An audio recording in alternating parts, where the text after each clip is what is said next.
Welcome to the Terrible Podcast with your hosts from SteelersDepot.com, where you can find all your latest and greatest Steelers news.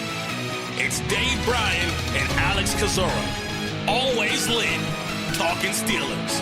And now, here's Dave and Alex.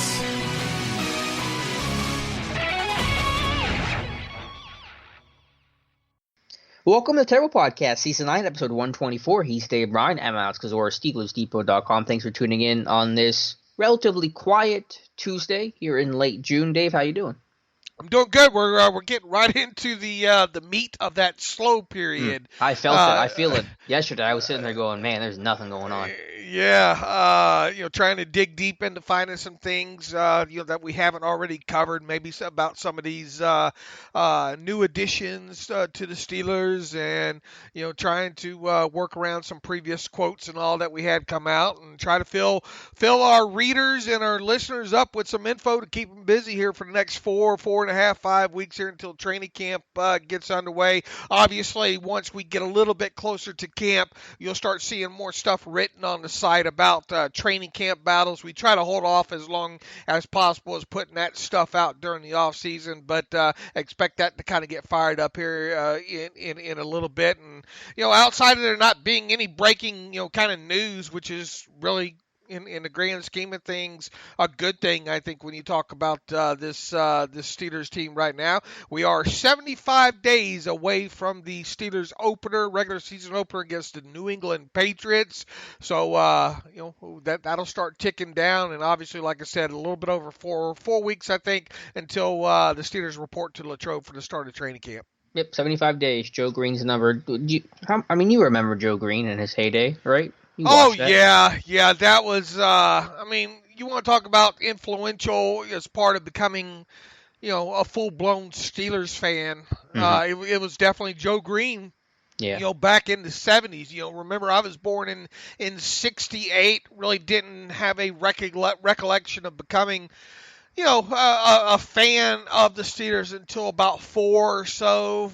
Between 4 and 5, I remember my dad was a big Cowboys fan and hated the Steelers, so obviously that made perfect sense to get under the old man's skin and go against the team that he hated. But you really start back then we didn't have a lot of jerseys to choose from out of the Sears Roebuck catalog. It was like Terry Bradshaw, it was Franco Harris, it was Joe Green, and I think Lynn Swann were the jerseys that you could get, and obviously had a Joe Green jersey, and the infamous Coca-Cola commercial around, I think it was 78 or 79 season, right around in there. Obviously would send a young kid who was a Steelers fan into full-blown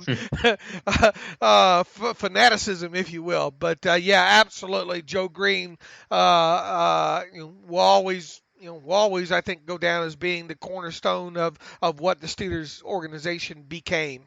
Absolutely. So marching on to the start of camp and the start of the preseason. And today what we'll start with is, Dave, you had a pretty good breakdown in 2 separate articles yesterday on Steelers Deep about Donte Moncrief, one of those players that we'll certainly be keying on pretty closely during training camp. I know you kind of broke down some of his top plays last year with Jacksonville, and you kind of did a big picture review about his time in Jacksonville and also some time with the Colts. So what are your main takeaways from really doing that deeper dive into Donte Moncrief?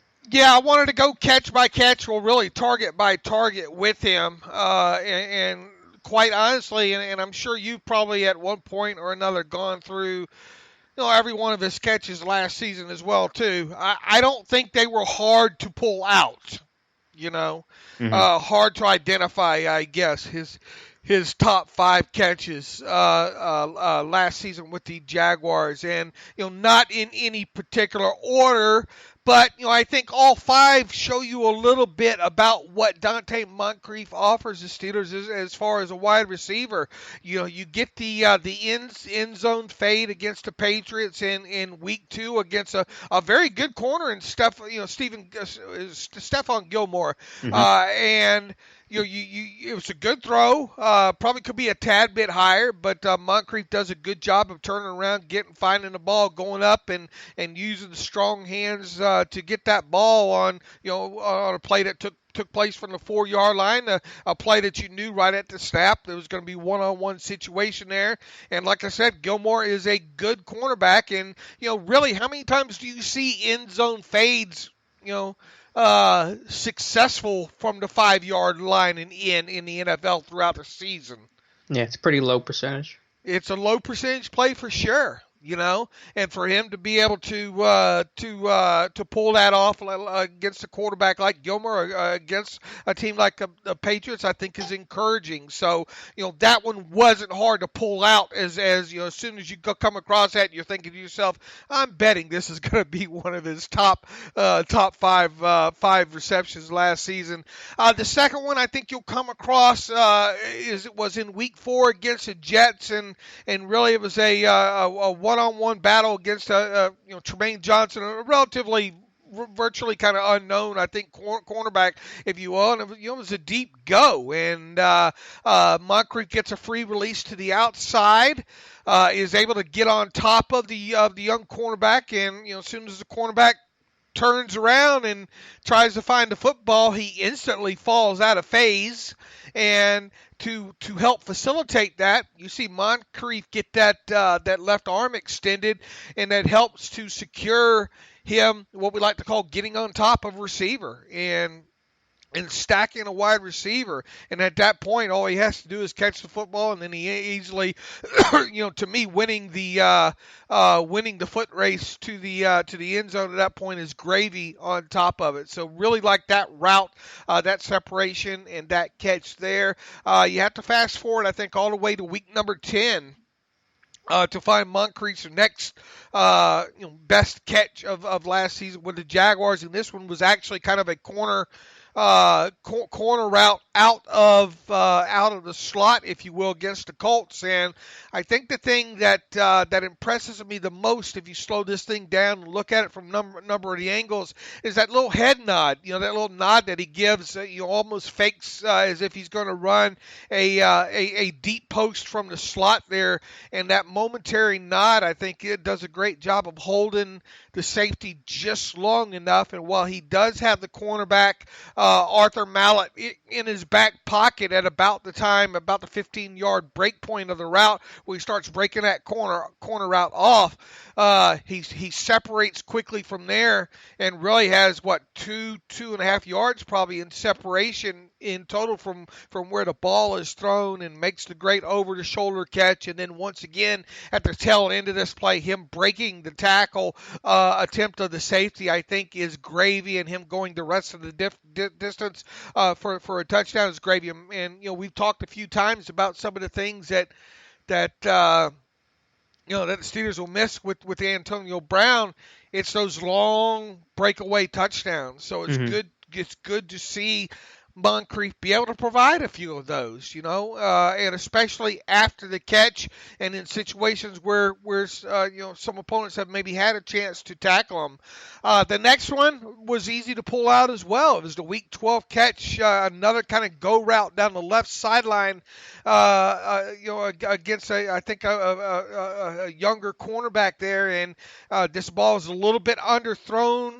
Maybe a little bit purposefully because of the safety coming over from the middle of the field there. But even so, it shows us that Donte, it's one of the best examples probably from last season that we got of Donte Moncrief be able to make a contested catch. We talked about the one in the end zone there at the top, the fade against the Patriots there. A little bit different one here with him going up over the top of a cornerback with his back turned and being able to secure the football. This was originally ruled a touchdown, but after review it was ruled down, I think, at the 1-yard line there. But definitely a one of the fewer down the field catches that Moncrief made past 20 yards down past the line of scrimmage last year, and this one easily stuck out as being a top 5 catch for him last year. And then last but not least, it might not seem like much when you see it originally, but a 10-yard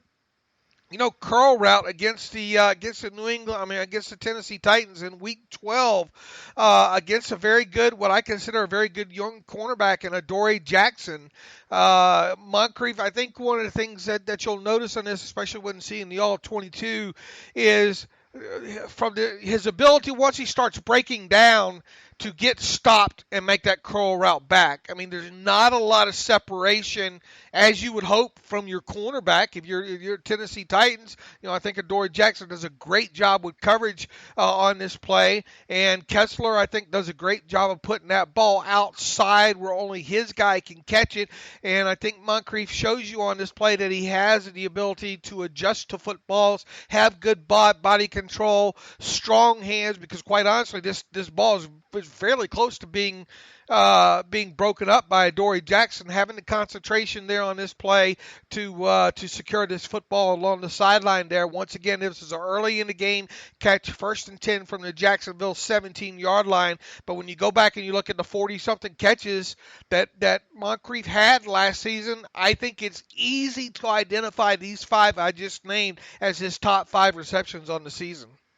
Yeah, what I like about Moncrief coming to Pittsburgh is all the things that you mentioned, but also the versatility that he has. I think he can play all 3 positions, which might be the only guy on the roster right now that can comfortably do that. Maybe Juju, but he's only gotten really, really limited time at the X, and I don't really want to play him there. So I like Moncrief's ability to move around, create different matchups, and if an injury happens in game, you have someone that you can feel like can just step in and play that spot right away. And then obviously the quarterback play as well. I think for the other article you did, Andy Benoit from Sports Illustrated, said that Moncrief is an average player. I don't know if that's a wrong assessment. I think that's actually, generally speaking, pretty fair. But I think when you couple him with a Hall of Famer like Ben, it's going to have the chance to turn Moncrief from an average player playing with below average quarterbacks to becoming an above average player because he's playing with such a good quarterback. So I think the fit is really going to be beneficial for him. Yeah, look, Andy Benoit saying what he said, and quote unquote, Donte Moncrief is one of those players who is so average he's bad. I don't think you have to add the bad on top of it there. But if he would have left it, Donte Moncrief is one of those players who is so average, and then posed the question which Andy posed, which was who else is overwhelmingly average. I think he's fine. Mm-hmm. But because look, you look at what Moncrief has done through the first four seasons from a statistical standpoint, it is quite average, right? Yeah, it's almost probably the definition of an average career so far. And I don't think I think he was wrong in putting in the he's bad in there. I think that was him being too cute with it. No right. Need. He still would have gotten pushback from the Steelers fans, obviously. Mm-hmm. But, in here, in totality, I don't think he's wrong there. The thing that I wanted to look at last year is when you look at Moncrief's average depth of target last year, which in his 89 total attempts last season was 13.2 yards, which really is is a high number. Mm-hmm. When you think about it, he was around AB. What was AB? We talked about that a couple shows ago. AB had 11. What was his average depth per target? It was around there. 11.4. Yeah, so Moncrief full 2 yards above that. So he was targeted down the field quite a bit, or enough that is offsetting that average on 89 total attempts there. So 13.2 is being tested down the field quite a bit. Now the average depth of his actual 48 total receptions was you would expect the number to be lower, but I don't know if you want to see such a gap such as 4 yards. Now, however, when you go back and you look at, and if I figured these right, I was in a hurry to kind of finish up this post yesterday. Brown's average depth per reception last year was 8 yards. Okay, so you're talking about a 3.4 differential. Yards differential. What I'm getting at here is the closer you're at, the closer your average depth per target and your average depth per reception number, probably the better. Correct? Yeah. So you don't like to see kind of a 4.5 yard number. That means, you're probably mostly making your catches a lot closer to the line of scrimmage than downfield. Now, granted, not all receivers in the league are ones that are able to stretch the field. And I think when you go through, and especially when you look back and look, I don't want to hold him playing with guys like Cody Kessler and Brissett. Yeah. And but it's a factor. I mean, it's certainly right. It is a factor. Now, make no mistake, Bortles made a few good throws, to him in some of these catches identified there.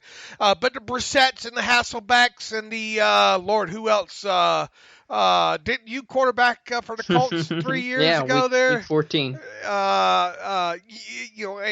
In total, he's had 8 different quarterbacks, I think, that he's had to work with over the course of his first 5 seasons in the NFL. And when you look back at just the targets that he received from Andrew Luck, he had an average depth of completion in each of those first three seasons, because I believe the fourth one Luck set out. It was 8.0, 6.7, and 8.8 yards respectively. His average depth of total targets from Luck and Luck alone from 2014 to 2016 was 12.0 during his rookie season, and then 9.8 and 9.8. I think the truer reflection there is probably the 9.8 and the 9.8. And quite honestly, I think a truer reflection of his average yards per catch is probably, quite honestly, that 8.8 to maybe that 9 point. What number did I tell you it was last year with the Colts? 9.2.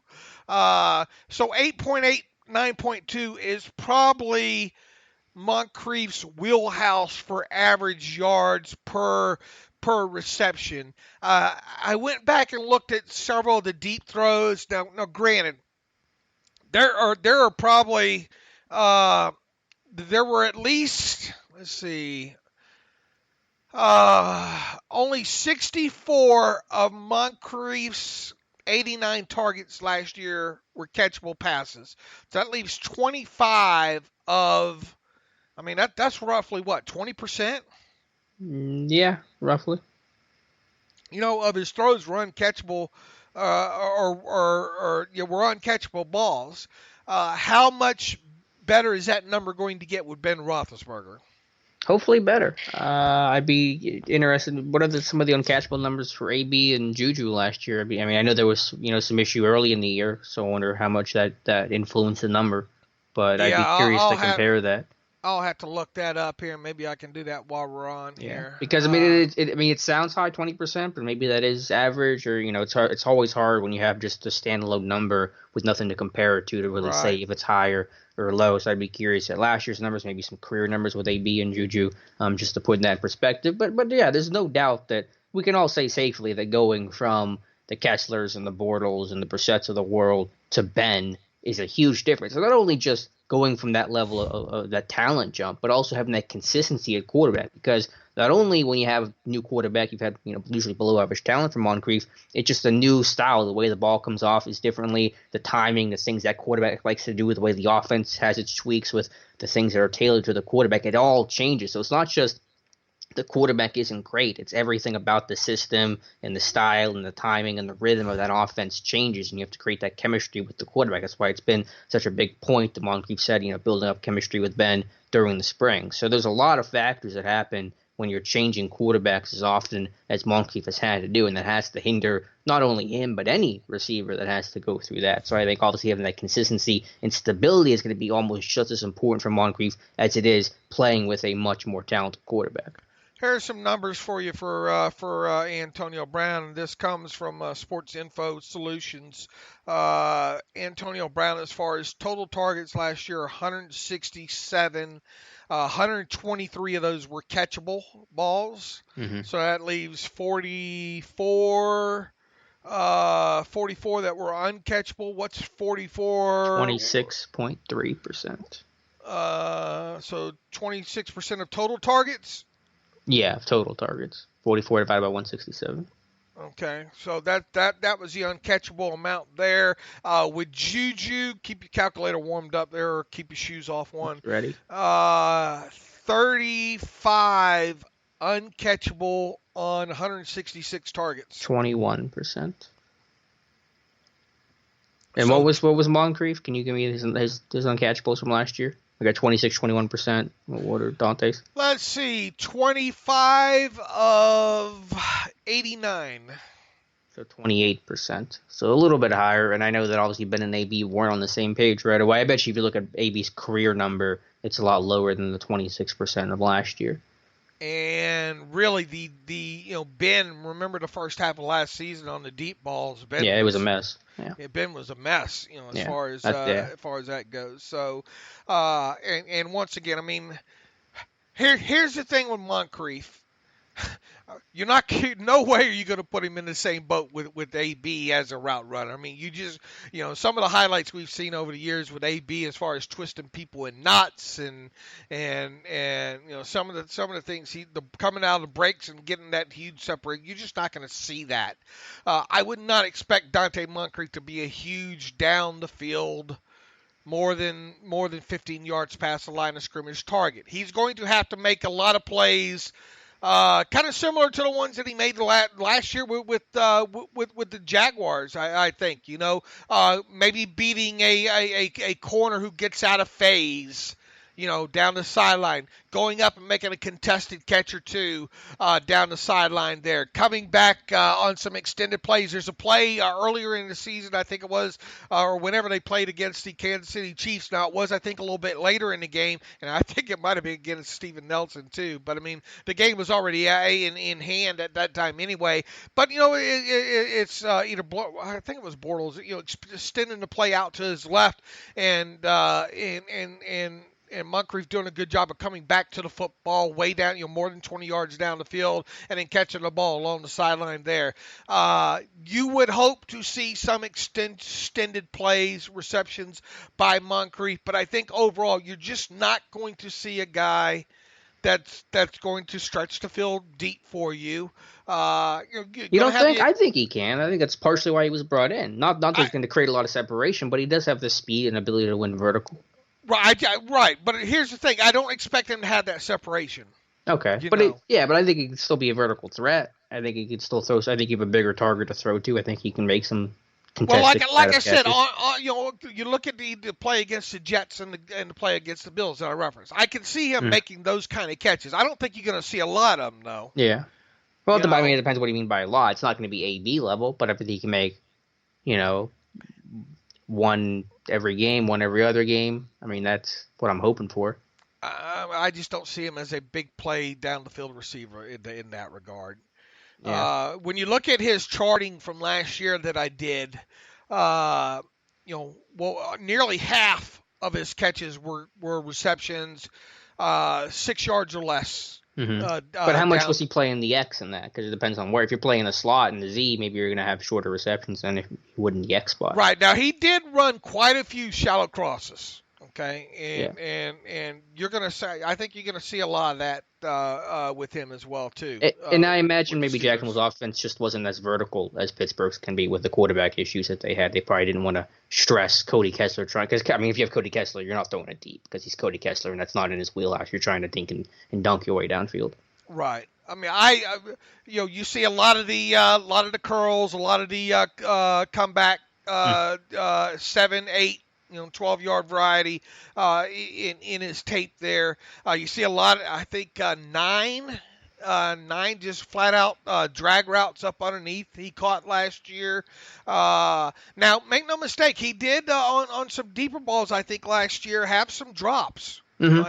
I think he had like 3 drops as well. So, that's another thing that's going to play into, you're going to expect a drop or two along the way here, I think, from him. Yeah. I mean, this is not AB. You're not getting the same separation. You're not getting the same hands. You're not getting quite the same body control. So, yeah, I mean, it's not a replacement, 1-to-1. It's going to have to be a team thing. But I think that he can be a vertical threat, and I like the versatility. And, again, from everything we've heard off the field about his professionalism and work ethic, I think he'll fit into the offense as quickly as possible. I think one of the things that stuck out, too, about going back through that tape was he can run away from people after the catch. After the catch. Not so much en route, okay? Because you just don't see, the AB type separate. I mean, and who does? I mean, very few. Who separates like Hopkins and AB and Julio? You know, very very few. So you're going for him to pay off in overall value. Look, you don't see a lot of suddenness with him either. I mean, he's not ultra twitchy. It goes into the separation, off the line and all. I mean, if he seems to use his arms well and his hands well as far as getting, being able to get off releases and all off the line there. But you don't see that twitchiness, that suddenness, or anything along those lines. I mean, for him to really pay off his weight in gold, I think he is going to have to make some down the field catches. And I think the other thing that goes into that stuck out when charting him, not a middle of the field guy, not a between the hash marks, and definitely not a between the numbers type of guy down the field. So I think when you expect him to win, you're going to expect him to win outside the numbers. Yeah, I mean, most of his vertical routes were run on the outside, so that makes sense. I mean, I guess Moncrief is basically like, if you said, what if James Washington had just an okay career? It's basically Donte Moncrief. They kind of have a similar skill set in that sense. Yeah, I would expect James Washington starting this year to win a couple of those post routes. Yeah. Well, I mean, I just say I'm doing hypothetical of just an okay career. I mean, if Moncrief's going to play on the outside and that X spot, he's going to be working outside the numbers quite a bit. Here's the thing: you would expect Juju to get a lot of attention, a lot more attention this year. So Moncrief's going to be set up in a lot of one-on-one battles. And a lot of the one-on-one battles that last year or in previous years, when Ben would spot them, he would try to take advantage of them. The game against Carolina, sticks out obviously. The game against Atlanta on that deep pass to the left side, right? Those are the type of situations where if Ben sees that and sees it against a not so great corner, he's going to try to test it.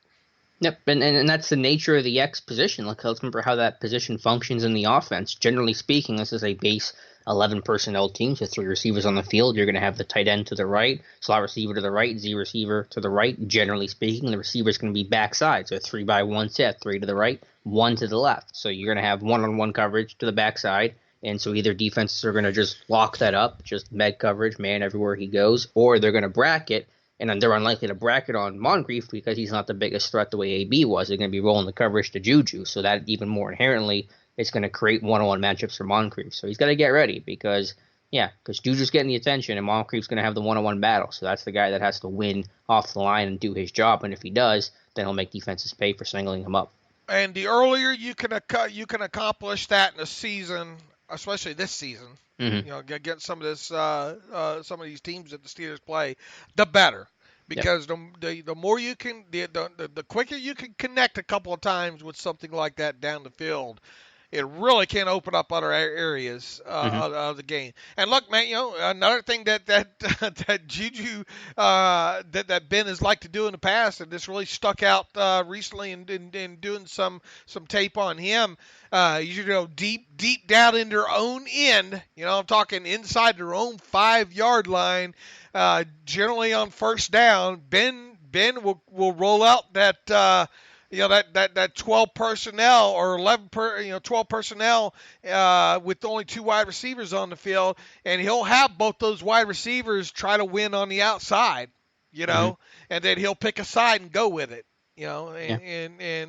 That's another area where you would expect Ben to try to take advantage of Moncrief in those situations. And in terms of just the targets, I could see Moncrief having a lot out of the gate. I know I've harped on it a lot, but I'm going to keep harping on it, especially once we get close to it. But week 1 against New England, I think it's going to be really tough for Juju to get targets. I think he could have that quiet 5-target kind of game just because Belichick's going to do everything in his power to take him away, rolling coverage, shadowing him. I mean, he's going to do just everything possible. So I could see Moncrief having a 7-8 target game in week 1 just because Ben's got to throw the ball somewhere, and I expect Juju to be blanketed throughout.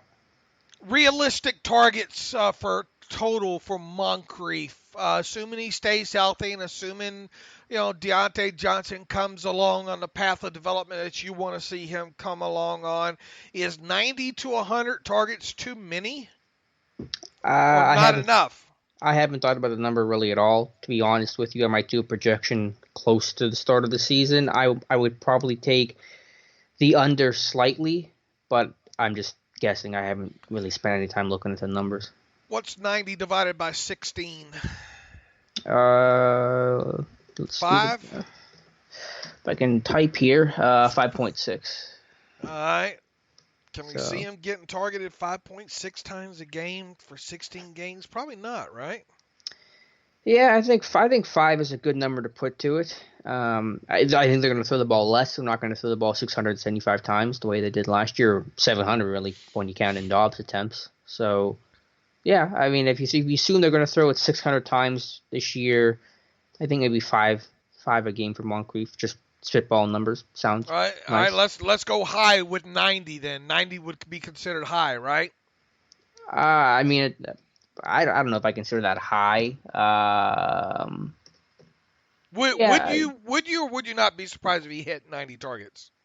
I'm not going to be shocked by it. Again, I'm not married to a number. I mean, it's just going to depend on a week-to-week thing. And like I said, I think he can get a lot of targets week 1. I mean, I put 5 per game. It's at 80. If he hits 90, I mean, that's, minimal difference. So 80 to 90 is where I'll put him at. All right, well, let's assume he hits 90. Can he have a 63% catch rate with Ben? What's been his catch rate in the past? I know it's probably been lower. Probably a little bit lower. So I don't even know how to start with that number. Did Juju have 63% last year? I think he did. I'll have to look and see what Juju's. Yeah, so I have no idea 60%. I mean, doesn't mean. I mean, Moncrief last couple of years 54%, 55%, 54%. His high mark is 65% his rookie year with rookie Andrew Luck. So I think history is going to say the under. So I'll say Juju had a 66.9% catch rate and 73.4% his rookie season. Okay. Yeah, I'll take the under on 63%. Well, I mean, what's a comfortable percentage you are with Moncrief? 60? Yeah, maybe. I mean, his last 3 years, he's been in the 50s. Again, not a number I really considered at all. I'm just kind of worried about how he's going to win and the situations he's going to win. But if he can hit 60, I'll consider that a good number. All right, what's 60% of 90 targets? 54, 55? Math, yeah, 54. Good math. All right, so 55 catches for Moncrief sound about right? Yeah, and then an average of maybe 12-ish yards, 12.5 yards. I'll say 12.5 yards. I think it'd be nice if he. What's Moncrief's career average yards per reception? 12.7. Yeah, I mean, I guess 12. The next one, I can see some screens. I think that might bring the number down a little bit. So 54 catches, 675 yards, what that comes out to, and maybe 5 touchdowns. Just a real rough projection for him. That sounds right? I mean, you take that. Would you sign up for that right now? I'd sign up for it. I think I would too. And people would look at that and call that average, right? Yeah, I mean, that's very similar to what he did last year. But if he can do that, and if you can get, Deontay Johnson coming in and providing, look, we don't think Ben's going to have to throw 700 times this year. And we hope that the offense isn't going to have to travel the distance that they've had to travel in previous years too. So, look, I mean, if he puts above overwhelmingly average numbers up, then that's where we sit right there. So, now that we've broken, I mean, we pretty much have broken that down like a shotgun, haven't we? Yeah, I mean, my thought with Moncrief, just very generally speaking, the 2-sentence blurb is that he's an average receiver and that he can become a little more than that in this offense. That's how it's going to be. All right. And that's about where I am on him too. I would like to see him win down the field a few times. Sure, he's going to have to. More than what I'm expecting, but we'll see. Dave, I want to flip to the defensive side of the football. Wrote an article today, just talking about, because we're talking about Moncrief right now. We're talking about James Washington under the microscope, players that you're really interested in having, or are they going to have a really good season? And then defensively, we've talked about Bud Dupree and And obviously, there's a frustration from Steelers Nation about Dupree's, lack of production and his future with a team that seems a little uncertain right now. But I want to point to Sean Davis, because if there's one guy that you really want to try to find out exactly who he is this year, where you've had some good, you've had some bad, you've had some stuff that's out of his control. It's Sean Davis, and it's going to be a second year at free safety. He's coming into a contract year. We know the safety market got hot this year. I'm not expecting a contract extension, and I think that's fine. I think you want to see this season play out and just kind of see where his ceiling is. I think you'll really get that idea of where his game can be heading into year 2 at free safety and his 4th year overall in the league. So I think this is a really huge year for Sean Davis. Yeah, especially too when you're not comfortable. Who's playing behind him? That is his backup. Yeah. Yeah, Dangerfield would be the guy today.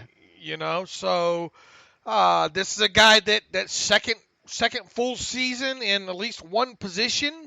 You would expect him to take a step forward, in that regard, and you would expect with him having a different cornerback in there than Steven Nelson, and who knows, maybe at some point Justin Lane.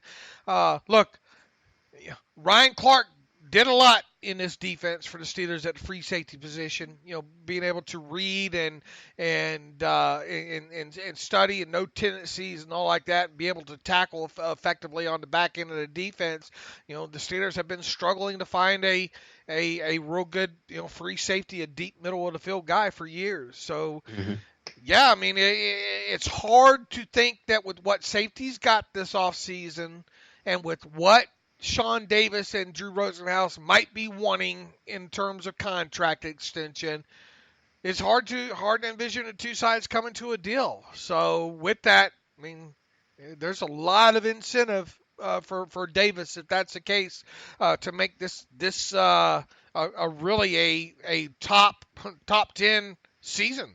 And to be clear, I'm not saying that he's going to make that jump. I'm just saying he's under the microscope, that you're really hoping that he does, and that'd be huge for the team. But I'm just saying that he has to hopefully kind of show that improvement. And then obviously, for any one in the secondary, it's got to come down to turnovers. He created 1 turnover last year, and that's going to be the number that you hopefully see go up, is those turnover numbers. Boy, you'd like to see 3 or 4, Yeah, like he did last year. He did in 2017. He had 3 picks. If we can do that again at free safety, maybe force a fumble, I think I can live with that. Right, and be a good back end tackler. You're the last line of defense in a lot of the situations there on something that breaks through, or giving up the corner gives up something over the top or a busted play. You got to be there, and he's got to be a lot more reliable tackler than. Look, I mean, it's not something he came out of college. I mean, he was a guy that was always willing to and always around the ball. But he coming out of Maryland, he missed his fair share of tackles. Mm-hmm. To be fair, this defense did a much better job than 2 years ago of allowing the deep ball, and they got guys on the ground when they did allow the deep ball. So there was improvement there, and Davis did a nice job. Coaches praise him for his communication, the intangibles, and I believe all that for sure. But Davis and Edmonds, I think, created 2 turnovers last year, and if that happens again, or if Edmonds creates 2 and that Davis just 1, it's hard to justify bringing back Sean Davis. And I wrote this in the article this morning for Steelers Depot, because if neither of your safeties are going to be big playmakers, that's not winning football as a defense in this era. You expect to see more cover 2? No, I think it's going to be the same. I hope it's not more cover 2. I think the uptick in man coverage was a good thing last year, generally speaking. And I don't have any reason to think that they're going to play more cover 2, just based on it's the same guys coming back besides Terrell Austin. Okay. Did you expect something No, different? I mean, not significant high. I mean, I think you will see a little bit more maybe. Do you know what the total percentage numbers were on that? No, I'd have to find Pro Football Focus or something. All right. But they played a lot of man last year. They played right. like the 3rd most man coverage, I think, last season. Right. I think Steven Nelson, that's what he played predominantly, man at Kansas City. So you would think you would try to rely on that a little bit there. You might get 2 man. You might get 2 deep man under. They played a lot of that, especially 3rd and long last year. Right. So, but I don't want to play spot. I mean, you might get a little more cover 2 because you get the inside linebacker, then get depth, and you might just be able to do more stuff with him. But I don't want to play a lot of spot drop cover 2 because spot drop is just not going to work in today's NFL. So big year. It needs to be a big year for Sean Davis for sure. Absolutely. To go to another defensive player, really cool video that TJ Watt had. I think he posted over the weekend that we don't get a whole lot of insight into the X's and O's from this team. They're pretty quiet on that front. But Watt had a nice breakdown of kind of his overall pass rush mentality. Do you want to kind of go through some of the things he talked about in that video? Yeah, and it's not often you get a breakdown like that, Yeah. and I found it interesting, and it's a good for Joe average fan, a good quick synopsis of a player explaining what his primary pass rush move is, and then what and how a counter is built in off of that. Mm-hmm. And I mean, I don't think. I mean, it would have taken me 30 minutes to explain it that good, as he did. And Watt obviously he likes to use his speed to the edge, ability to get the corner as his primary pass rush move, and then build up off that. And I thought he did a good job talking about how he sets him up and how he sets him up, and once he thinks that he can get that tackle off balance is when he'll turn into his counter and then use kind of a bull rush. And I think you found a couple instances of that, right? Yeah, I went through the Patriots game last year, and there were other games that I could have pulled the same from, but I thought the Patriots game was the best example of that, of him using that speed rush early in games and early in drives to get the tackle to really set wide and have to, as Watson maybe cross his legs or really kind of overcommit to setting the edge, and then you beat him inside with a bull rush. And I've talked about this before, and this isn't my opinion. This is stuff that I read, and you watch guys like James Harrison play. Good pass rushers, even the best ones ever, only need two moves, your go-to and your counter. Dwight Freeney had the outside speed move, then he hit you with the inside spin when you would overset on it. James Harrison had the rip move to the outside, and then he would counter with the bull rush and kind of beat you inside with power. So, Watt's game is speed to the outside, a little bit of rip move outside, and then he'll counter with the bull, kind of similar to James Harrison. Not the exact same, but it's not quite the power, but same idea. So I think his pass rush plan and his technique and then the athleticism that he has is a really dangerous combination, and why I think this guy can become an elite pass rusher in the league. And despite his numbers, 20 sacks in 2 seasons, Watt still has ways to go. Yeah, I think I said this before. From a quality standpoint, because quite honestly, if you look at a lot of his sacks, you'd like to see the higher quality there. But sacks are sacks. But. Yeah, I think his overall game, I thought the light really came on roughly the last 6 weeks of last year. So I think that's what you're hoping, that he carries over what he did. And the last year, I think his hand use was the biggest thing. His hand use improved by leaps and bounds. His ability to disengage and defeat blocks was in both run and pass. So if he can do what he did the last 6 weeks of the season over all of 2019, he'll be a 15-sack plus guy, no doubt about it. Now, he's got to prove that. He's got to show that consistency. But if he can just keep that going, he's going to be just a home run hit. And, I think we even saw later in the season him build in kind of an inside spin off of that outside rush. Mm-hmm. I think the Saints game, he had one in there, and I'm trying to think of what other game maybe that he had one later in the season as well, too. And look, one of the things that Kevin Colbert constantly commented on about when they went, when they drafted Watt a few years ago was his ability to use his hands. Yeah. So the better that hand usage, the more he learns how to use that to his advantage and then build maybe some counters in off of that outside rush, the better. And then also, him explaining how he likes to try to strip sack, really extending the arm and out instead of, in other words, kind of making a kind of a punch movement out at the football instead of going up over the top. Hatchet, they called it, yeah. Right. Over the top kind of hatchet move. He thinks that has helped him as well too. Look, he knocked that football out 6 times, right? Yeah. I mean, teach teammate to recover it. Yeah. You can't. Can you really ask for any more than 6 forced fumbles by a guy like that? No, like you just just said, and as we talked about recently when we went over the fumbles from last year, you just want to see your team jump on that loose football a little bit more often than they were able to, and that really, once again, I think he has the ability to become an even better pass rusher because of the quality of sacks that we've seen to date. Don't really knock your socks off, totality-wise. Yeah, but some of even the pressures that he got, the way that he won. Look at that Patriots game, the one clip of the pressure that I had. I mean, that's as quality as you're going to get from any pass rusher, and it's Right. forcing I'm not saying completion that on third down, got him off the field. I'm just talking about totality as a whole. Sure. Getting better. Sure. And I think he can and will. Now, Kevin Green, you go back and watch some of the old or recent stuff when he was with the Jets, giving some coaching the Jets, talking about, you only need, like you said, you only need one. If you got one good pass rush move, that's all you need, as long as you got a good counter that you can build in off of that. Mm-hmm. But if you have something that's unstoppable, then that's why they call it unstoppable, right? Yeah. So and that's the kind of thing that Bud Dupree doesn't have. Mm-hmm. Yes, his signature is also speed and get off on the outside, but he doesn't. Despite his athleticism, he still doesn't have that bend. And he wins sack-wise generally with his speed as a result of quarterbacks not being able to step up into the pocket, correct? Yeah, that's why interior pressure and A-gap pressure is the most important thing you can do as a pass rush team, is constrict that pocket, not let the quarterback step up, and then let your edge rushers win. Boy, if you could get him to go speed to power better. Yeah. But I mean, at this point,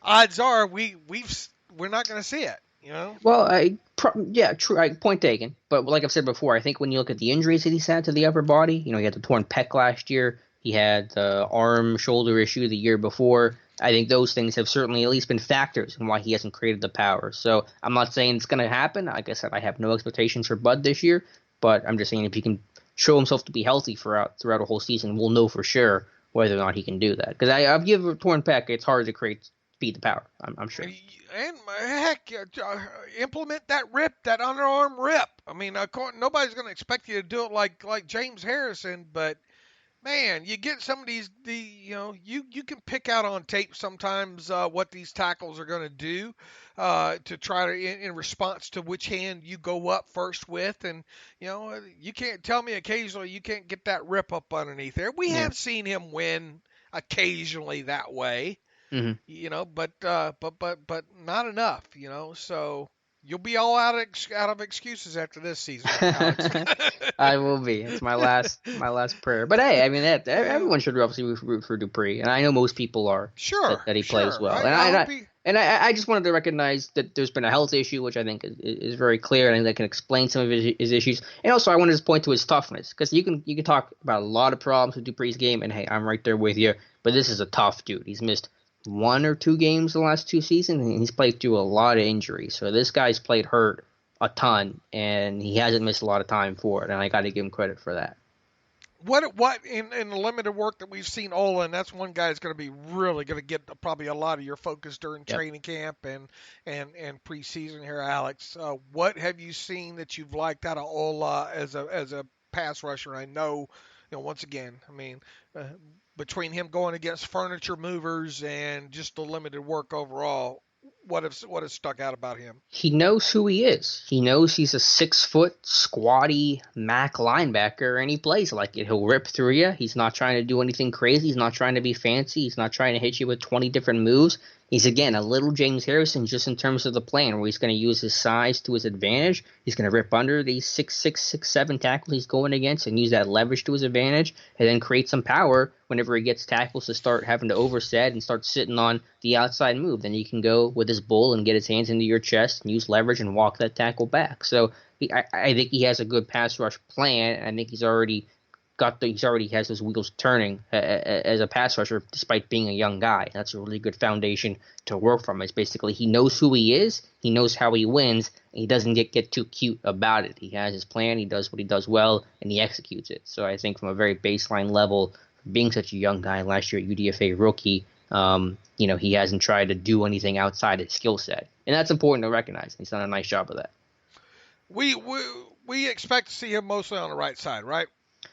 Yeah, I think that's where he played most last year, but they'll flip. I mean, right side, left side, you got to get work at both as a backup, especially if you're going to be the number three. You got to work at both spots. So right side, maybe the majority of the time, but also he'll play left too. I think Chicolo's best side is left, and I think Ola's best side is right.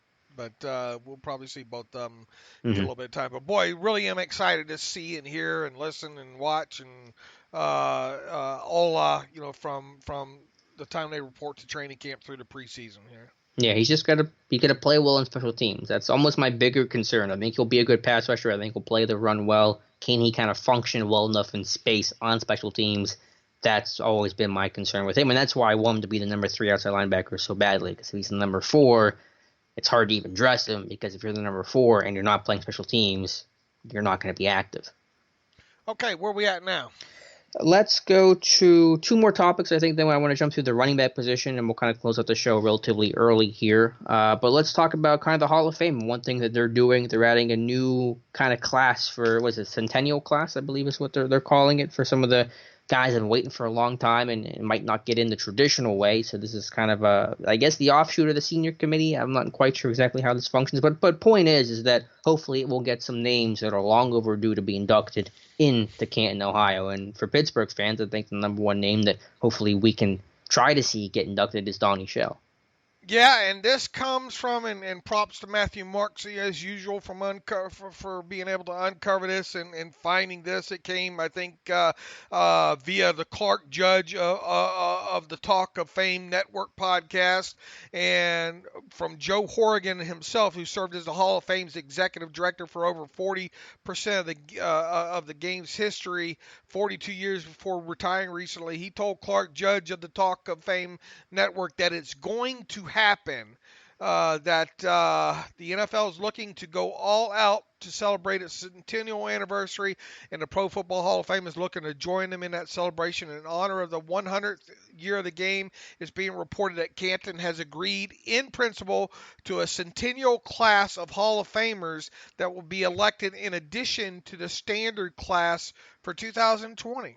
So, geez, it's not hard to think who from the Steelers organization might be in consideration there. Donnie Shell, how great would that be? I mean, a guy and you just put in all that work too, or you've been working on putting in that study, right?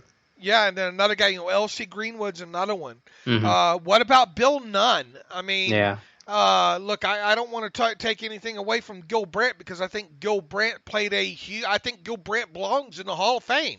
And he's getting in this year, but a guy like Bill Nunn did the same thing and more, if you ask me, than Gil Brandt did. And you go back and look at some of them teams in the 70s that Bill Nunn, played a big part in help putting together from a scouting aspect. He's got to be in there. So hopefully, those 3 guys, I think, are leading the list when it comes to Steelers players. I don't know how, or organizational players or personnel.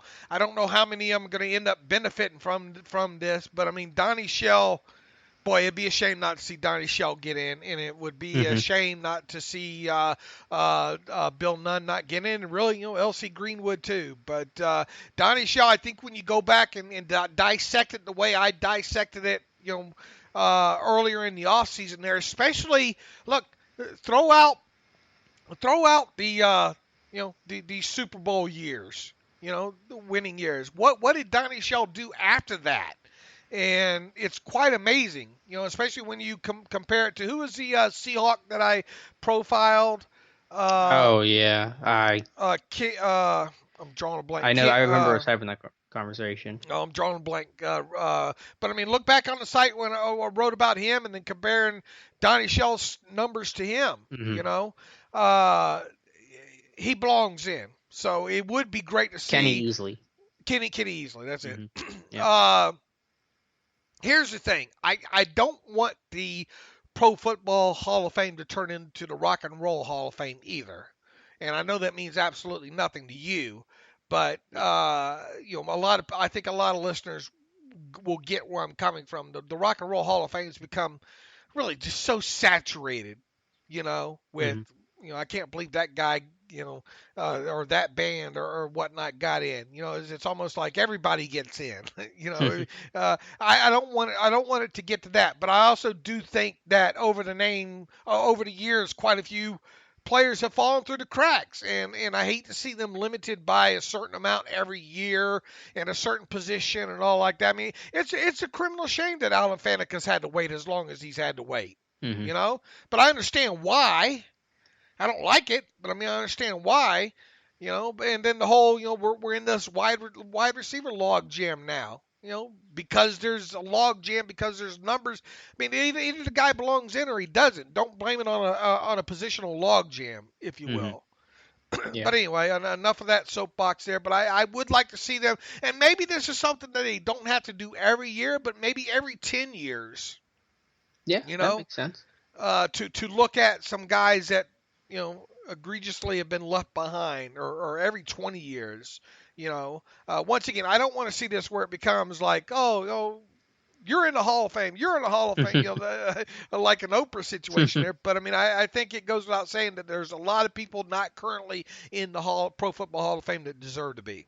Yeah, I think there's certainly some oversights there. When did the Hall of Fame start? In the 60s? Was that the first induction? 68? When did they first start inducting players? That's a good question, Alex. When did it start? Because obviously it didn't start in 1920 when the NFL started. So, but my point is, I think it started in the 60s. They had to go through that backlog of players from the first 35 years of the NFL history, and it probably kind of overlooked some of the players that were playing at that time, because at first you had to go through and induct, everybody that played and was so influential to the game in the early stages of it, and then you had to go through the players that were top of the league in the 60s and 70s, and so it was easy to miss some of those guys in the 70s at the time because there was no room for them. You were getting the guys from the last 30 years and the guys from that era that were at the top of their game. So I think it's a good way to kind of pick up what you missed. Opened in 1963. All right, that's kind of close. Yeah, Have you ever been? You're yeah, they're close to it. I've been there 2 or 3 times. It's amazing. I need to go back because it's been maybe 5 or so years since I've been. But I will camp out in the early football history wing, like the 1920s, and just that they have a little wing for that. Have you been? No, I've never been. That now you want to talk about thing we talked about my bucket list. That's probably one of the things right there. I would be honest with you. I'd much rather go there than I would probably Latrobe, just because. I mean, don't get me wrong. I'd like to go to Latrobe at least once and take in practice, or to the the Friday Night Lights practice or something like that. Especially you look around the league right now. How many teams have done away with the so many. With the intimate kind of off location. Training camp experience. Or even just open practice. The Eagles have one open practice this year. That's it. What a shame. How would you like to be a fan of that team? I mean, that's heartbreaking, honestly. But yeah, Canton is awesome. But that they have that early football history wing, and I love the early stuff. I love the history of the league and how it formed. And I'm going to write about something Steelers related on the history of the league coming up here early next month. So that's a great wing. But yeah, I mean, you have to go to Canton if you ever can. The older the stuff I can get my hands on, I've just uncovered a whole treasure trove of more stuff on like YouTube and stuff from the old This Week in Football highlights and searching out even more stuff on the underground. As far as that goes, I love that. So I love the pre-Steelers, dynasty, pre-70 stuff of the Steelers there. I mean, I absolutely love it. And now more and more of that stuff is surfacing. And like you said, boy, you get into some of that, into the 1950s and 40s stuff. There's the hard to find stuff that, that we're never going to get enough of. But I absolutely love that kind of stuff as well, too. And I love it from my perspective because I live in Western Pennsylvania, and that's literally the birthplace of pro football, 1892.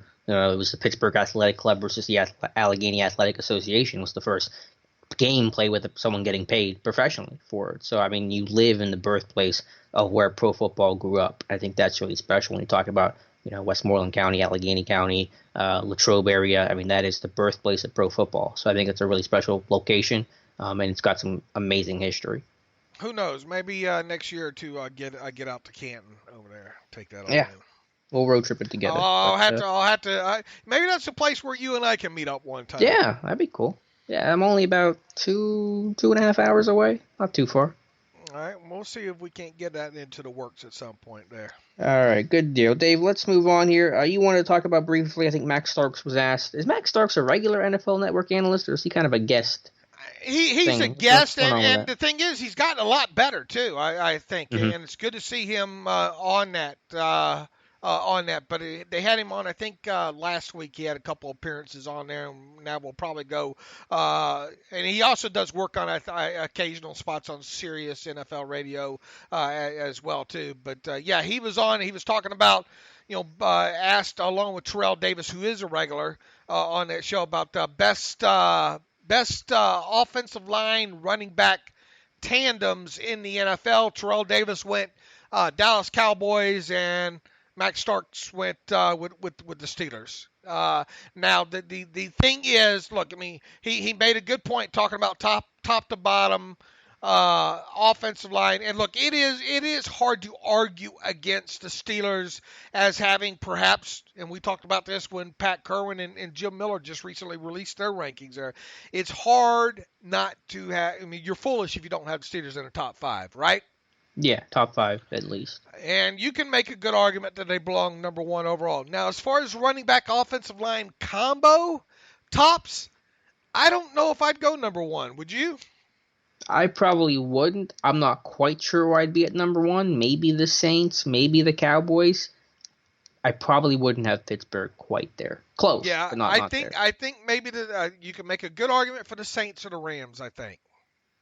Yeah, the Rams, just because I don't know if that line is quite as strong. And then Gurley's got those knee issues that are plaguing him, the arthritic knee. I'd probably go maybe either Dallas or the Saints at 1. I might go the Saints at 1. And then maybe Dallas 2, Pittsburgh 3, but I don't know. I mean, I'm just spitballing ideas right now. Right, and if the successful run rates were better, it'd be a lot easier. And I hate to keep going back to that. But one thing that we have to see out of this, look, the quality of the lines there, and really, I think, I'm with Max Starks too. I don't think you're going to have a problem filling in whoever the right tackle is this year. Mm-hmm. I think that's going to be fine overall there. And look, you got a guy in B.J. Finney, and if Filer doesn't win the right tackle spot, he's a guy that can fill in up and down that line for you as well too. So I think top to bottom, yeah, that offensive line is top 3 without a doubt. It's just when you add in the running back and a running back combo into it, got to see higher successful run rates. Mm-hmm. And if we see that this season, then yeah, absolutely. Do they have the talent to be able to do that? I think so. I think so. It'd be interesting to see how Benny Snell is factored into that. I don't want to say that what you are is what you are at this point, because both those guys are so young. But we just got to see a better run success rate than we've seen than we saw last year. Sure. Well, one other tandem that I think it was PFF that did it was talking about DeCastro and Foster as one of the best tandems in football. I think they had him as the 3rd best guard tandem, and I was just happy to see. Obviously, DeCastro gets a lot of recognition, but I was happy to see Foster get that kind of love too. Yeah, and I think that's fair as well too. Look, David DeCastro, who without a doubt is one of the best, if not. Look, I mean, there's obviously a few out there that can rival him in the ability to pull and stuff like that. But he's right there as far as pulling athletic guards in that regard. And look, Ramon Foster can still get it done on the move as well too. And you want to talk about one guy that the best word to describe Ramon Foster's entire career is consistent. Yep. Just consistent. 100%, yeah, and I have yet to see his play slow down. I mean, that's the thing that's most impressive with Foster, is that I haven't seen a decline. It's going to happen eventually. It happens to everybody, but I have yet to see his play take a step back, and that's why they re-signed him. And he's a large dude, too. It's like 340, and that's part because obviously he's not the most athletic guy, but and Munchak has talked about this before. Like in pass protection, he's such a big guy. He's so hard to get around. That's why he wins in pass pro, not because he's this uber athlete, but just because he's so large and has length that it's just hard for guys to get around him, even when they do get a step on him. He is a large human. He is. Sure. All right, Dave. We're going to go kind of with some of our positional previews. We've talked about informally, I think, receiver, definitely receiver, I think cornerback before. But since we were on the topic of the running back and offensive line combos, I wanted to kind of go through the running backs today, and we've talked about these guys a lot, so we don't have to spend a lot of time, especially on some of the starters and guys that are going to make the 53. But James Conner, just to kind of kick things off, obviously when he played last year, he played at a high level. There were some fumbling concerns. He got caught with a high ankle sprain in that Chargers game that caused him to miss basically the rest of the year except for Week 17. But when he's healthy, I think Conner made a huge jump, and it's going to still be, although I expect some sort of committee, Conner's still going to be the guy if you had to pick one in Steelers' backfield. He should still have the lion's share. What did he have? 270, 270 total touches last year, and that was in 12, 13 games or whatnot. Now, if he played a full season, could he still get 270? That might be pushing a little bit, but I think he's still going to be get the lion's share without a doubt. Assuming he stays healthy, I think you would just like to see a little bit less wear and tear on him. Obviously missing, a couple of fluke things though, the knee and then the ankle, getting caught from behind that ankle. Those are kind of freak things. So I don't want to say that he's injury prone, soft tissue guy, but you would like to see that bad luck stop. When it comes to him, you like to see a little bit better ball security with him. Good at after any kind of contact. I mean, we saw that without a doubt last season. A guy that can produce big runs. I mean, that's something that Le'Veon Bell never did when he was in Pittsburgh. Le'Veon Bell did a lot of good things, but one thing he was not known for was a guy that would break away and produce that 20-yard run. And Conner has shown that he can do that not only inside, but really on the edge as well too. Good job of reading the blocks on those pin and pulls and on the power, and has the nose for the end zone. What do they have, like 8 power rushing touchdowns last year? Something along those lines. So I would say the biggest concern with him, ball security, health, and rounding a little bit more into form as a producer out of the backfield in the passing game. Yeah, I agree. I think that's a good assessment. But yeah, it's that big playability, and it's not surprising because you've done the studies even dating back to his days at Pitt that he was a big play guy. But just with that really size, was. Yeah, but that size and explosiveness and the burst that he has, I think, is relatively uncommon for kind of a guy of his stature, and that might be the most impressive thing I see in his game is that burst he has. The weight that I know he's dropped weight, but he's still a big dude, and I think that's an impressive combination. He is that hit the hole fast kind of guy, and as long as he doesn't get busy trying to dance or do too much in the backfield, I think he's fine. So, once again, the biggest thing you want to see, the thing that I think that sticks out when studying his stats, especially last year, was got to do a better job earlier in the games, and not just him. It's off offensive line and the play call and everything that goes into it. Got to do a better job of running better, more successfully early in the games, and specifically on 1st and 10 situations. Yep. I hear that for sure. Jalen Samuels will back up James Conner. Will also still get some play time and have obviously be the backup heading into this year, which is different than last year when he was the number 3, didn't start playing until midway through the season. But yeah, a good rookie season for him. He's talked about how he's dropped weight, he's gotten faster, so you hope and expect to see kind of a quicker, better speed version of Jalen Samuels this year. But his calling card again will be being a chess piece, someone that can move out of the backfield and make plays as a receiver. Absolutely, and we expect to see him take a little bit, another step forward as far as pass protection and all goes. I don't think we saw enough of him last season to draw any hard conclusions on him. Look, I mean, he got a lot more snaps than I thought he was going to get, and that's obviously because I thought at some point Le'Veon Bell would be there and then be spelled by James Conner. But it was a pleasant surprise, from what they did get from him overall.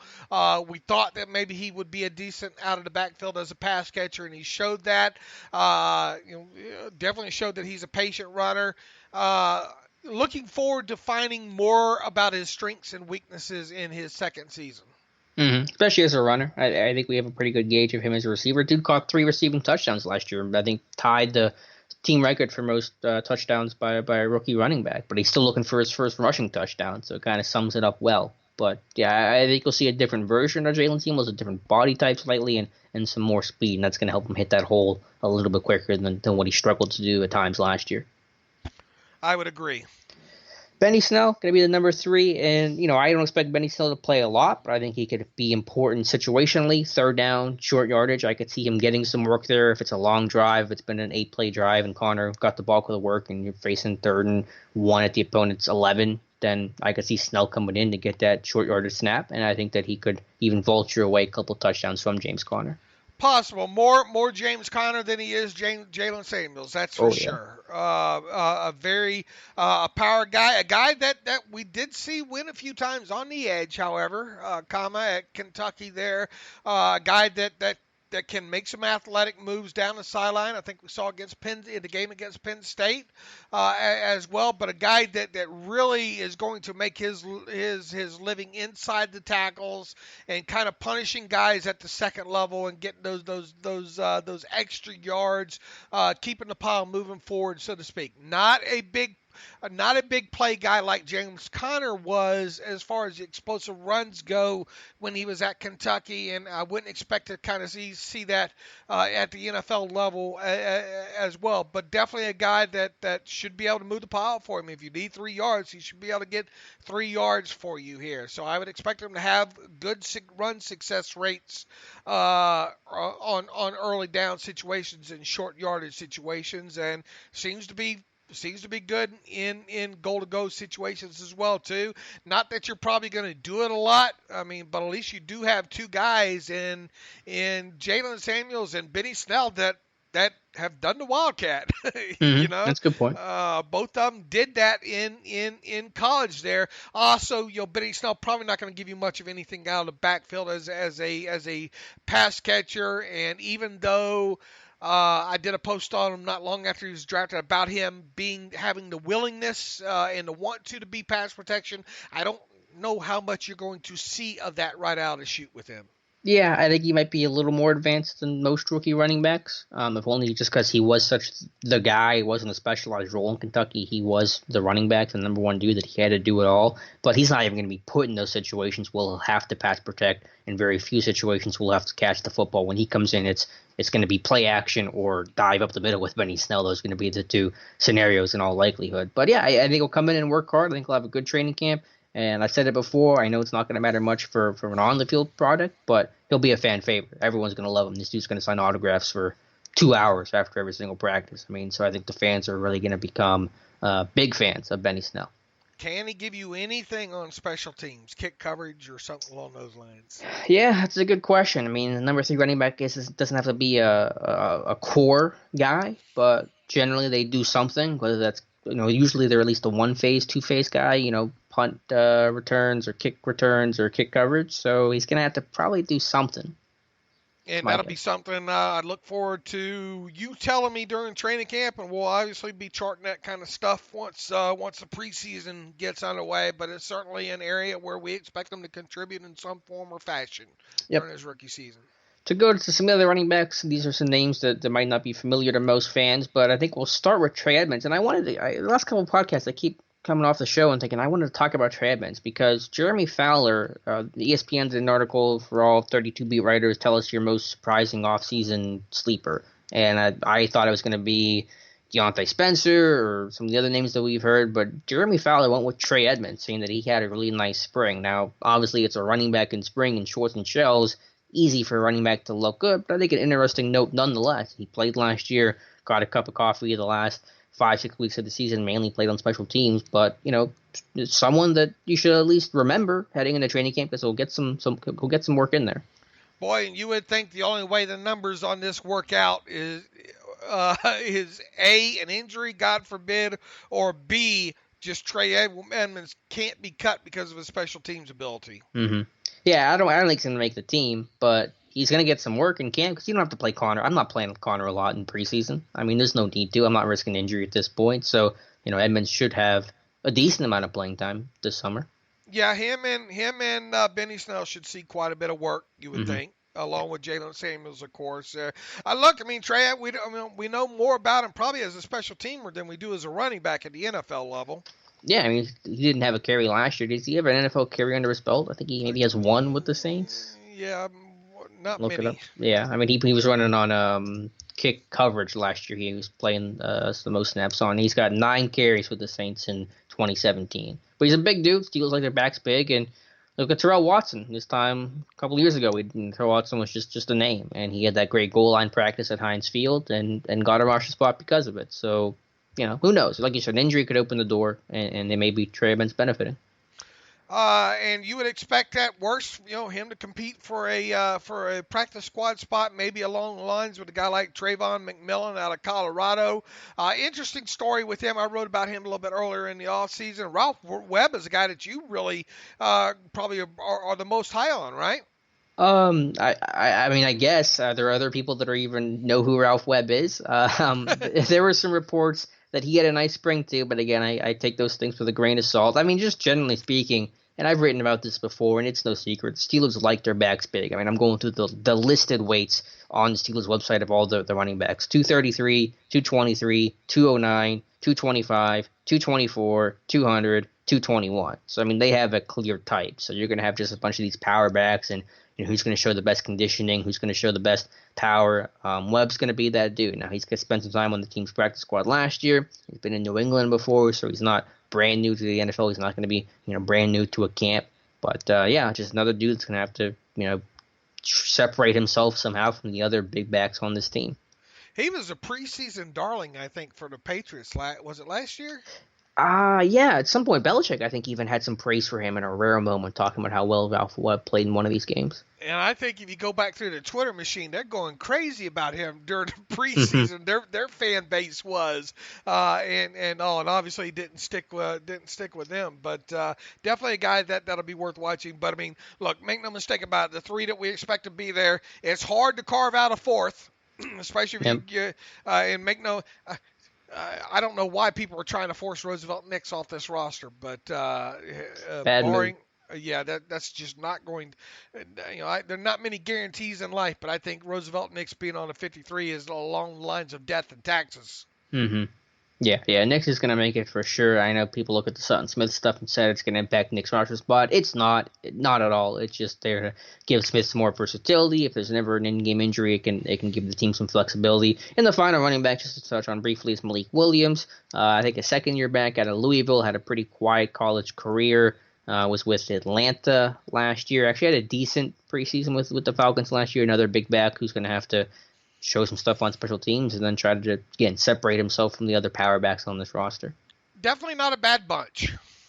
Yeah, I think, again, it's a pretty clear type. I think you're comfortable with your 3 starters, and if you get anything more from the other guys, you're happy with it. All right. We have covered running backs now. Mm-hmm. Dave, anything else you want to talk about, or do you want to get into a couple of reader emails that we have? Yeah, let's get into some of the reader emails here. From Caleb Zaborski. Yeah. Oh. I didn't know if that was what happened when you said that. I just heard what? Bless me. Hey, fellas, love the show. Caleb, you gotta give me some phonetic there. And that last name. Anything with a Z and a B in it together, you're asking for it from me. Busted, Dave, when you said it. Absolutely. He says, do both of you think Ben would have won more Super Bowls with the 70s dynasty than Bradshaw? You're getting all into time-space continuum here, right? I mean, would Ben have been the Ben back in the 70s? From a athletic arm strength, from everything. Would Ben have won? Would they have run the offense any? That's kind of a loaded question there. Would he have won more Super Bowls? Boy, there were a couple teams in the 70s that sure should have. You thought would have won the Super Bowls, right? Was Bradshaw the reason why they didn't? I mean, they won a lot of Super Bowls in the 70s. The 76 team was just plagued by injury. I mean, we all kind of know the story of that. The defense picking up the slack, Bradshaw getting hurt, and then the championship game against Oakland, they didn't have Franco or Rocky. So, I mean, that might just been a tough game to win in general. I mean, what other years did you feel like Bradshaw cost the team? I don't think there were many. Maybe 77. I don't know. I think it would have been at about the same, to be honest with you.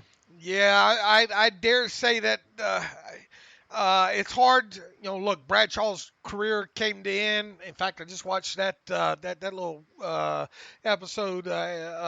His last game against the Jets was at Shea Stadium. The last game at Shea Stadium there. Yeah, I'm not convinced that they would have won more Super Bowls than they did. Yeah, because by the 80s, I mean, that team was starting to lose some of its pieces, defensively especially. So, I don't think they're going to win any in the 80s because of Ben. Right. So, I would say probably no. Yeah, the only thing might have been 76 if Ben could have willed that team in that game. But, yeah, I think it would have been about the same. All right, from Joseph Sutton, right, saying, hey, guys, I've been pondering the Antonio Brown trade recently. I've come to the conclusion that the draft would have worked out much the same way. The Steelers' rumored trade with the Bills had occurred. If I recall correctly, the rumor was that the Steelers and Bills would have swapped first-round spots in exchange for AB going to the Bills. The Bills picked number 9 overall. The Steelers would have picked 9th. Then had the regular selections in the second and third rounds. At 9 overall, I assume they still would have selected Bush. Had they traded up to number 10 and get him, I assume 9 would have been fine with them. In the second round, they still would have been able to pick Deontay Johnson, who they claimed they had a first-round pick grade on. I think it's a strong chance they still would have made him their selection in the mid-second round. Instead of early third, they ended up taking him in with their third-round pick. I assume they would have still taken Justin Lane. No reason to think otherwise. So in the end, the Raiders trade ended up being a bit worse because they had to use next year's third rounder as well as this year's second rounder. But otherwise, isn't it funny that the two trades likely would have had almost identical draft results? I mean, I guess that's one way to look at it, Joseph. Man, you Mike Tomlin don't like to deal in those kind of hypotheticals, though. But I'm not convinced the Bills were ever going to give up a first-round 9th overall pick, though, to be honest with you. Yeah, I mean, that's not the sense that I got. Again, remember, that stuff was all speculation. There was never a concrete report. I just want to be clear on that. The Buffalo was going to give up a 1. I don't believe it. I mean, I don't even think it was even going to get to that point. I think they had to work out the whole thing with the contract with Antonio before he even. Sure.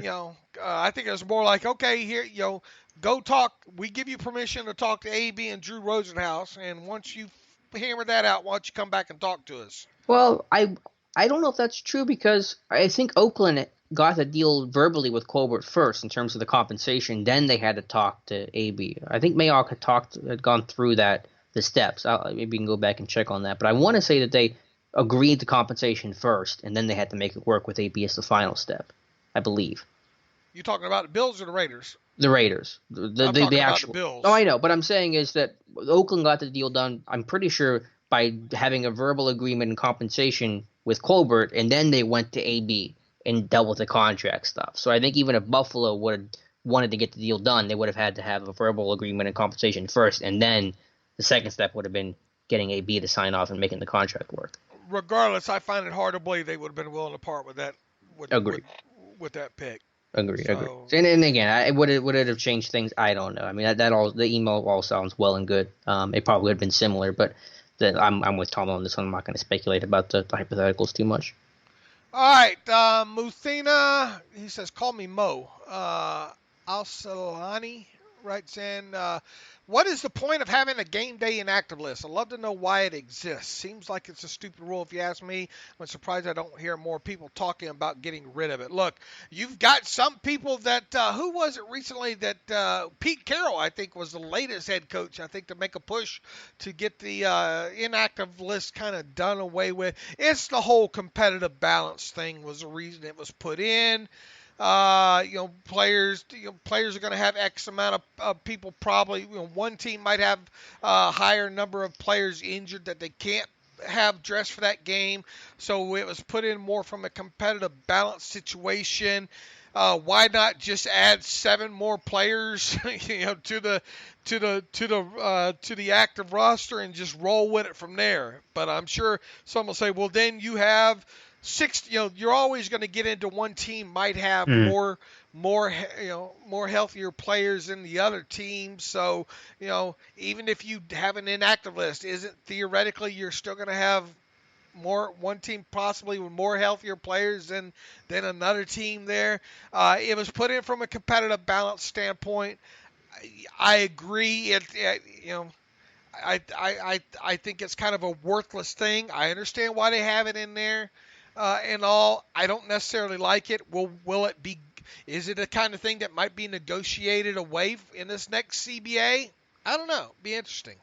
Yeah, it could be. Yeah, I've always kind of been the idea that we don't have to have the inactive list, and I think it was Colbert that had talked about that, about the competitive balance thing and the injury factor that, made sense to me. And it does make a lot of sense. And so I'm kind of more okay with it after hearing that and the reason why it exists and how it can help both teams. So maybe you tweak it a little bit, but it's not something I want to change to. Maybe expand the roster to 55, and you still keep 7 inactive, but you just have a couple extra roster spots to play with. But I get why it exists. I'm with you on that one.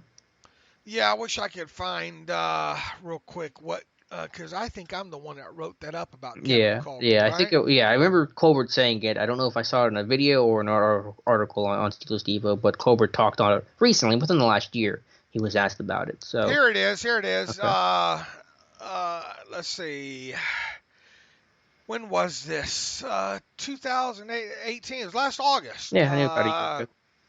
He was asked about what specific rule and if he doesn't care for it, talking about the 53 active players and all like that. He says, again, I used to as well until it was explained to me, and when you hear it explained, it makes great sense, Colbert said, because if I'm playing your team and we both have 53 guys and you have 5 guys injured and I only have 2, I'm going to have an advantage because I've got more healthy players than you do.